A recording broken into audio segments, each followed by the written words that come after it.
नमस्कार साथियों, जैसा कि आपको स्क्रीन पर दिखाई दे रहा है, इंडियन ऑयल कॉरपोरेशन ने हाल ही के अंदर एक भर्ती का वो विज्ञापन जारी किया है पाइपलाइन डिवीज़न के अंदर।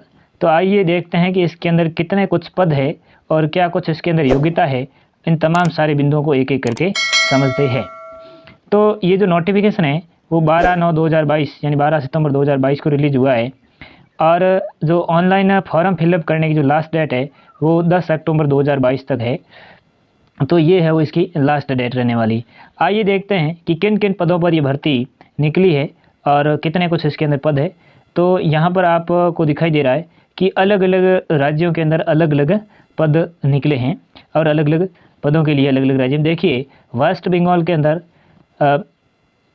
3 प्रकार के पदों की भर्ती निकली है और टोटल पद है वो पश्चिम बंगाल के अंदर है वो रहने वाले आपके 11 पद पश्चिम बंगाल से हैं। असम से केवल 1 पद के ऊपर ही भर्ती निकली है और वहीं आपको उत्तर प्रदेश के अंदर 2 पदों के लिए टोटल पद है वो 2 है और बिहार के लिए भी 1 ही पद के ऊपर 2 वैकेंसीज निकली है।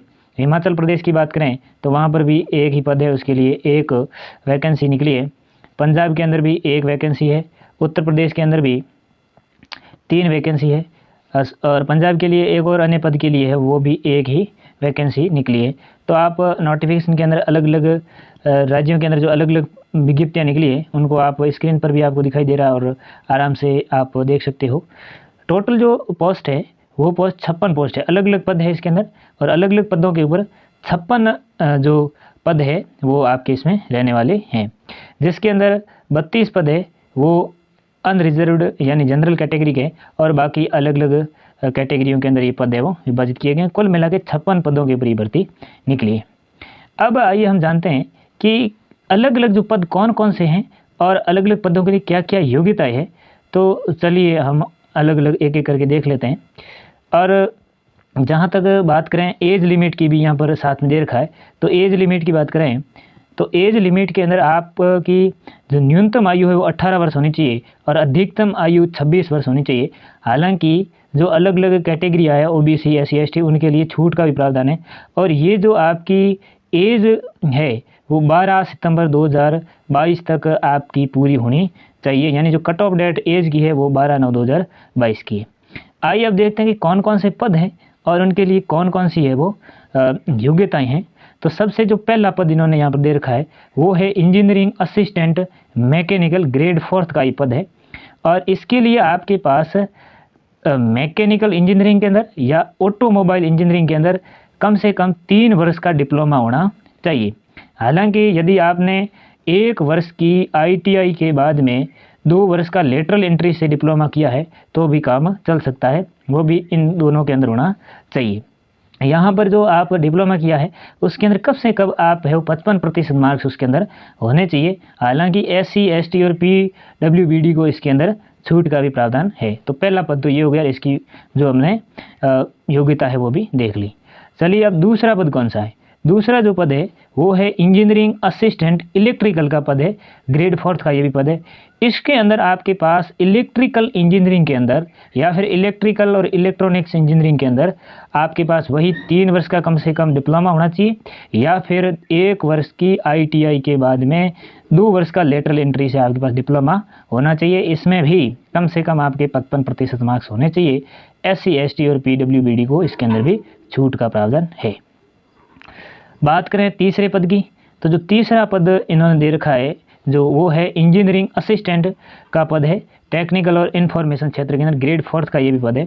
इसके लिए आपके पास इलेक्ट्रॉनिक्स और कम्युनिकेशन इंजीनियरिंग या इलेक्ट्रॉनिक्स और टेलीकम्युनिकेशन इंजीनियरिंग या इलेक्ट्रॉनिक्स और रेडियो कम्युनिकेशन इंजीनियरिंग या इंस्ट्रूमेंटेशन और कंट्रोल इंजीनियरिंग या फिर इंस्ट्रूमेंटेशन और प्रोसेस कंट्रोल इंजीनियरिंग या फिर इलेक्ट्रॉनिक्स इंजीनियरिंग, इनमें से किसी में से भी आपके पास कोई सा भी 3 वर्ष का है वो डिप्लोमा या फिर 1 वर्ष की कम से कम ITI के बाद में 2 वर्ष का लेटरल एंट्री से डिप्लोमा होना चाहिए। सेम प्रोसेस इसके अंदर भी कम से कम 55% मार्क्स होने चाहिए।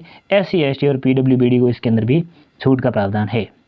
जो चौथा पद है वो ये है इंजीनियरिंग असिस्टेंट ऑपरेशन ग्रेड 4 का पद है ऑपरेशंस के अंदर। इसके अंदर कौन कौन सी आपके पास डिप्लोमा होना चाहिए, या तो केमिकल इंजीनियरिंग से, या मैकेनिकल इंजीनियरिंग से, ऑटोमोबाइल इंजीनियरिंग से, या इलेक्ट्रिकल इंजीनियरिंग से, इलेक्ट्रिकल और इलेक्ट्रॉनिक्स इंजीनियरिंग से, या फिर जो है आपके पास इलेक्ट्रॉनिक्स और कम्युनिकेशन इंजीनियरिंग, इलेक्ट्रॉनिक्स या टेलीकम्युनिकेशन इंजीनियरिंग, इलेक्ट्रॉनिक्स या रेडियो कम्युनिकेशन इंजीनियरिंग, इंस्ट्रूमेंट या कंट्रोल इंजीनियरिंग, इंस्ट्रूमेंटेशन या प्रोसेस कंट्रोल इंजीनियरिंग, या इलेक्ट्रॉनिक्स इंजीनियरिंग से।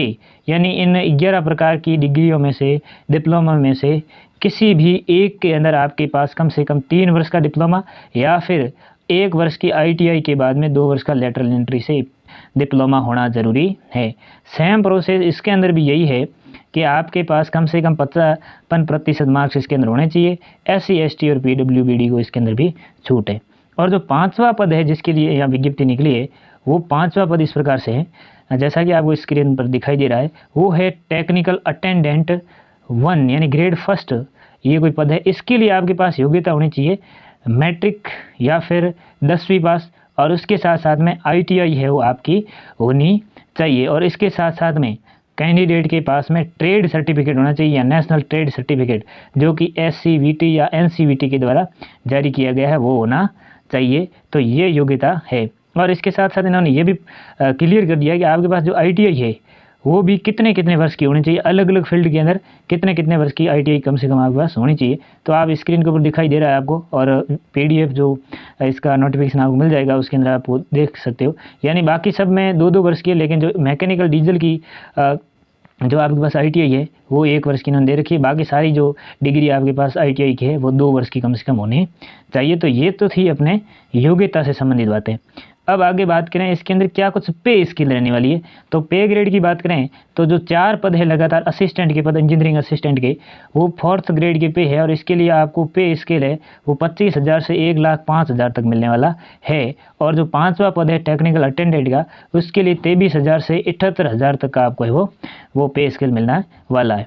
फिर आगे इन्होंने कट ऑफ डेट दे रखी है कि जो भी एज है आपकी या क्वालिफिकेशन है, ये योग्यता सभी है वो 12/9/2022 तक पूरी होनी चाहिए। इसके बाद में है तो आप इसके अंदर अप्लाई करने योग्य नहीं हो। आगे बात करें एप्लीकेशन फ़ीस कितनी है। तो एप्लीकेशन फ़ीस जनरल के लिए, OBC के लिए और EWS के जो कैंडिडेट है उनके लिए तो 100 रुपये की फ़ीस रहेगी। बाकी जो SC ST और PWBD के कैंडिडेट है उनसे किसी प्रकार की फ़ी है वो नहीं ली जाने वाली है। और जो फीस है वो केवल स्टेट बैंक से ही, SBI से ही भरी जा सकती है, बाकी किसी मोड से नहीं भरी जाएगी। तो ये फ़ीस का प्रोसेस था। चलिए आगे देखते हैं कि इसके अंदर किस प्रकार की आयु के अंदर छूट दे रखी है। तो आयु की छूट बात की जाए तो आपके ऊपरी आयु के अंदर 5 वर्ष की है वो छूट SC ST के कैंडिडेट के लिए, और OBC जो नॉन क्रीमी लेयर है उनके लिए 3 वर्ष की छूट है वो दे दी जाएगी। और ये तो अपने एज की जो छूट है उसके बारे में बात थी। अब आगे देखते हैं कि इसके अंदर सिलेक्शन प्रोसेस क्या रहने वाली है, किस तरीके से इसमें सिलेक्शन होगा।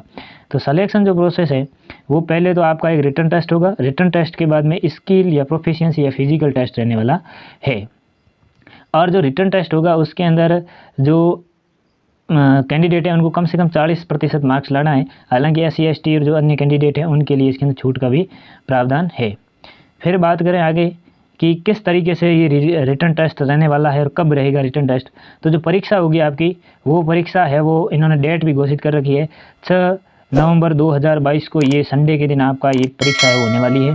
और इस परीक्षा के अंदर जो प्रश्न पूछे जाएंगे वो सारे ऑप्शनल प्रश्न होंगे, और उसके अंदर 100 प्रश्न पूछे जाएंगे और टोटल 100 नंबर के ही ये प्रश्न होंगे। प्रत्येक प्रश्न का जो अंक होगा वो 1 नंबर रहेगा। फिर इसके सिलेबस की बात करें कि क्या कुछ इसके अंदर सिलेबस रहने वाला है। तो जो 4 प्रकार के इंजीनियरिंग असिस्टेंट के पद है उनके लिए 100% का पेपर होगा, ऑब्जेक्टिव प्रश्न होंगे। 75% तो संबंधित इंजीनियरिंग डिग्री से संबंधित आपको है वो प्रश्न पूछे जाएंगे, और 25% रहेंगे जिसके अंदर आपके जनरल जो एप्टीट्यूड है, गणित से संबंधित सवाल है, या रीजनिंग के हैं, या जनरल इंग्लिश है, या जो संख्यात्मक चीज़ें गणित की वो है, या फिर जनरल नॉलेज से संबंधित प्रश्न पूछे जाएंगे 25%।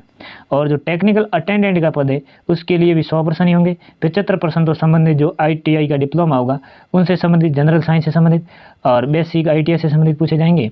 और जो 25% इसमें पूछे जाएंगे वो पूछे जाएंगे general aptitude, reasoning, general English आ जाएगी इसमें, गणित से संबंधित सवाल होंगे, और जनरल नॉलेज से संबंधित संबंधित सवाल भी इसमें पूछे जाएंगे।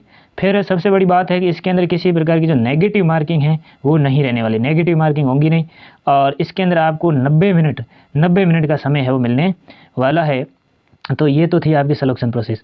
अब ये टेस्ट होने के बाद में आपका है वो स्किल टेस्ट होगा। स्किल टेस्ट में क्या होगा कि संबंधित जो टेक्निकल नॉलेज आपका, यानी कोई भी जो उपकरण है, टूल्स वगैरह, इक्विपमेंट्स है, वो चलाने से संबंधित आपका है वो टेस्ट होगा। हालांकि आपका जो सिलेक्शन है वो पूरी तरह जो लिखित परीक्षा होगी उसी के ऊपर ही आधारित है। किसी भी प्रकार का इस स्किल टेस्ट के नंबर इसके अंदर जुड़ने वाले नहीं है। मेरिट फाइनल है वो आपकी उस परीक्षा के अनुसार ही बनेगी। तो ये कुछ इसका सिलेक्शन प्रोसेस था।